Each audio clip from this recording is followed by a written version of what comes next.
Here we go mga sir. Boruto 2 Blue Vortex Chapter 2 Full Review. Isang Claw Grimes binaon nga sa lupa ang pagmumukha nitong ni Kawaki. Bang! Boruto, walang kahirap-hirap na pinagwawasiwas ang mga Claw Grimes ni Code. Bang bang bang bang bang bang bang bang bang. Punit-punit, hiwa-hiwa. Isang ninja ng Konoha na kananang Claw Grimes dahil sa katolonggisan ni Sarada. Boruto, naglabas na nga ng napakatinding aura na ipangwawasak niya nga daw dito kay Code. So ilan lamang yan mga pare ko sa mga napakainit na pinakitang pangyayari dito sa Boruto 2 Blue Vortex Chapter 2 Full Review. Take note guys, panoorin yung Chapter 1 na ginawa nating recap dahil nga sinabi natin doon na itong mga oldest chapter na nire-recap natin is para lamang doon sa gustong makaintindi ng buong kwento na para mas maintindihan nila yung buong pangyayari. At kaya kung updated ka naman sa manga na ito, pwede mo nang skip tong video natin guys at manood ka na muna na ibang video natin dyan. At dahil na nga rin kasi ay ito full review, welcome pa rin naman kayo guys na panoorin yung video natin to. So tara na nga mga kumare at kumpare, umpisa na agad natin. Bali nga ang cover page natin para sa chapter na ito ay ito nga si Uchiha Sarada. At ang first panel nga natin para sa chapter na ito ay ito nga si Code, Boruto at Sarada. Na dito nga sinasabi ni Code na hindi nga daw niya akalain na mabilis lang magpapakita ngayon si Boruto dito. At kung ganun nga daw ang kaso, dapat nga daw na mas maaga pang nakarating sa Konoha itong si Boruto. Na sinabi naman sa kanya ni Boruto na habang kaya pa nga daw ni Code, pag-aalisin na nga daw niya yung mga halimaw nito o yung mga Claw Grimes nito. At sa gayong paraan, hahayaan niya nga daw na mabuhay si Code. Nasagot naman sa kanya dito ni Code na teka nga daw, ano nga ba daw ang sinasabi nitong ni Boruto? Samantalang 2 taon nga daw ang nakalipas, hindi baga itong si Boruto nga daw ang tumatakas sa kanya at walang magawa? Tapos ngayon sasabihin nga daw sa kanya na hahayaan na nga lang daw siya na mabuhay nito. So yun nga guys no, ang ibig sabihin dito ni Code, 2 taon nga daw kasi ang nakalipas, sobrang hina nga ni Boruto at wala nga daw itong kalaban-laban sa kanya. Na yung tipong sa sobrang hina nga daw ni Boruto, halos nagmamakaawa na nga lang daw ito sa kanyang buhay. Tapos ngayon sa oras na to, dumating nga daw si Boruto at bigla nga daw itong magsasalita sa kanya na hahayaan nga daw siya nitong mabuhay kung gagawin nga daw niya ang ipinag-uutos nito. So yun nga mga pare no, parang nabigla lang kasi si Code dito at parang nayabangan siya sa ginawa ni Boruto. Par, sobrang hina mo lang dati tapos ganyan ka na magsalita sa akin. So yun nga no, matapos nga magsalita dito ni Code, sabi naman dito ni Boruto na narinig naman daw nitong ni Code kung ano yung sinabi niya. At kung naiintindihan nga daw nitong ni Code, gawin na nga lang daw nito yung kanyang pinag-uutos dahil hindi nga rin daw ito makakawala gamit ang kanyang kaliwang mata lamang. Na sinabi naman dito ni Code na nagulat nga daw siya nang pumunta siya sa lugar na to habang nanggugulo at hindi nga daw niya mapigilang tumawa. At syempre dahil nga nandito rin si Sarada, dito nga sinabi na rin ni Boruto na may mga tao pa nga daw sa paligid na walang magagawa sa nangyayari ngayon. At kaya itong si Sarada na nga daw ang bahala doon. Samantalang ipaubaya na nga lang daw ni Sarada itong si Code sa kanya. Na dito naman na itinanong ni Sarada na ayos nga lang ba daw itong si Boruto? Sagot naman sa kanya ni Boruto na mag-uusap na nga lang daw sila mamaya. Sa ngayon mag-ingat nga daw si Sarada at manatiling buhay. So yun nga mga pare ko no, talagang kinakailangan muna ni Boruto na harapin si Code bago muna sa ibang bagay. Dahil nga naka-code talaga yung mga controller sa mga nangyayari. But anyway guys, matapos nga ipakita ang mga pangyayari niyan ay lumipat nga ang panel dito kay Shikadai at ito nga ay gumamit ng Shadow Bind Technique or Kagishibari no Jutsu at nagawa nga nitong i-hold o hawakan ng 3 Claw Grimes. At kaya sa bagay na yan dito nga makita natin pumoporma na nga si Chocho at lilika ng kanyang pag-atake. At mula nga dyan makita natin dito, ayan na! Bang! Sapul nga at tinamaan ng pagkalaki-laking kamay ni Chocho itong isang Claw Grimes. Lipad, turpet, bang!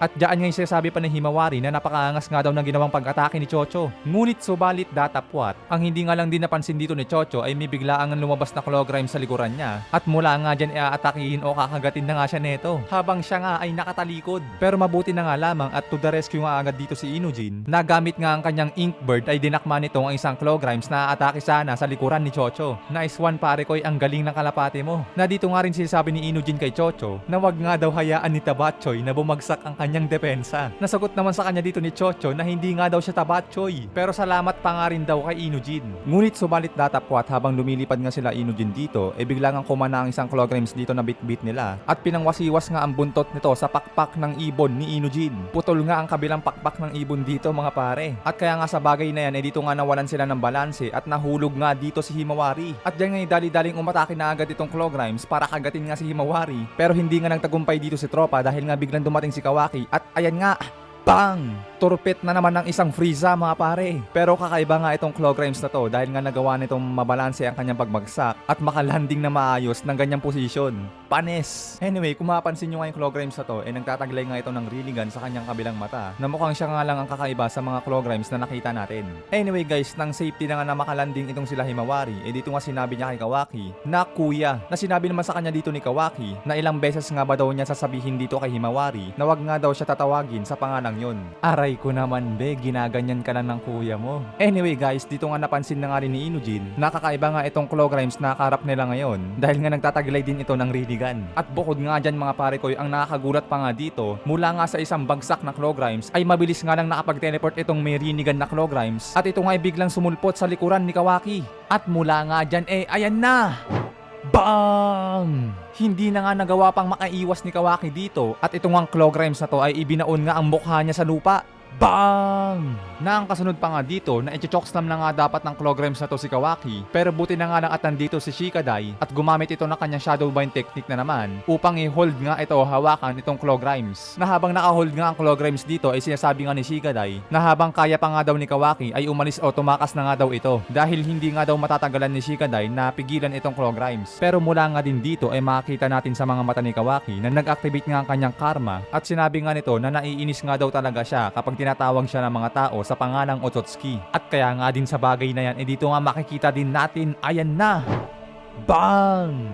Pinulbos na nga ni Kawaki ang Claw Grimes na kumana sa kanya gamit ang kanyang karma. Goodbye kumparing Claw Grimes. Sayang may Rinnegan ka pa naman, napakaangas na nga sana. Anyway guys, kahit naglaro na nga rin ang Claw Grimes na may Rinnegan, dito nga makikita rin natin na sunod-sunod pa nga rin o naglilitawan pa nga rin ng mga ibang Claw Grimes dito. Na dito nga sinasabi ni Shikadai na wala nga daw silang katapusan. Ilan na nga ba daw ang bilang nila dito? Na dito na may sinabi ni Kawaki na hindi na nga raw mahalaga kung ilan ang bilang nila. Basta't pababagsakin niya nga daw o ubusin niya nga daw ang mga Claw Grimes na to. So yun nga mga pare no, kung mapapansin nyo din, yung base Kawaki dito mukhang hindi pa nga kayang bumira o hindi pa kayang tumumba ng Claw Grimes nang hindi gumagamit ng karma. And speaking of base form, dito nga sa kabilang panel ay pinapakita naman si Boruto na pinalilibutan nga ng mga Claw Grimes ni Code. At mula nga dyan inatake na nga si Boruto ng mga Claw Grimes, pero sa isang iglap nga lang at walang kahirap-hirap ay nakana nga agad ito ni Boruto. Hiwa agad mga pare. At syempre hindi lang yan mga pare ko, nang sunod-sunod na nga umatake itong mga Claw Grimes, ayan na nga.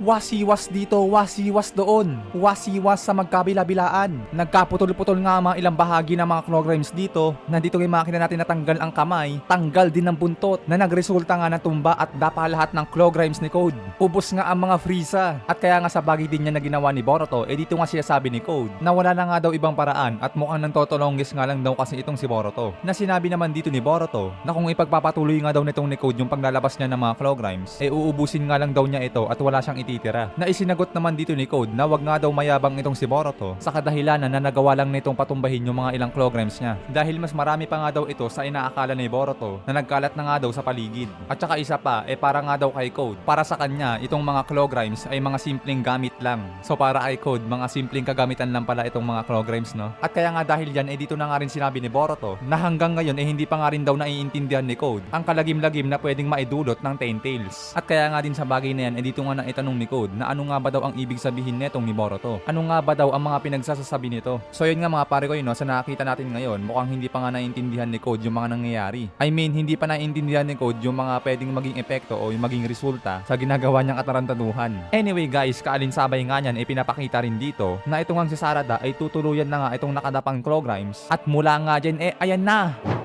Bang! Isang napakaangas nga at napakalupit na Great Fireball technique ang pinakawalan nitong ni Sarada. At syempre hindi pa yan dyan nagtatapos mga pare dahil nga may natitira pang mga Claw Grimes. Dito ngayon naglabas na naman o gumamit na naman ng panibagong jutsu si Sarada. At ito nga ang kanyang Chidori. Kaya mula nga dyan heto na.